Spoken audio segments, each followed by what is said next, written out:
રસિક ચાવડા, એક કદમ પર્યાવરણ માટે, એક સમર્થન સોનમ વાંગચુકને।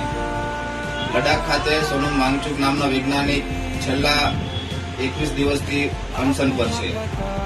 તેઓ ક્લાઇમેટ ચેન્જ અને ગ્લોબલ વોર્મિંગની થનારી અસરો માટે તે આંદોલન ચલાવી રહ્યા છે।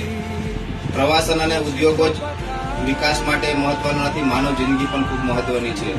ત્યારે સોનમ વાંગચુક લડાખ ખાતે આવનારી પર્યાવરણીય પરિસ્થિતિઓ માટે આંદોલન કરી રહ્યા છે। તેઓ ત્યાં લડાખમાં ઉદ્યોગીકરણને કારણે બરફ ઓગળી રહ્યો છે અને જો વધારે ઉદ્યોગો આવશે તો ત્યાં વધારે નુકસાન થશે। ત્યારે તે આ નુકસાનને ન થાય અને અટકાવવા માટે તેઓ આંદોલન ઉપર છે। ત્યારે આપણી સૌની નૈતિક જવાબદારી છે અને આ નૈતિક જવાબદારીમાં આપણે સોનમ વાંગચુકને સમર્થન કરવું જોઈએ અને આગામી સમયમાં ગ્લોબલ વોર્મિંગની અસરો જે થઈ રહી છે તેના માટે આપણે એમને સમર્થન કરવું જોઈએ।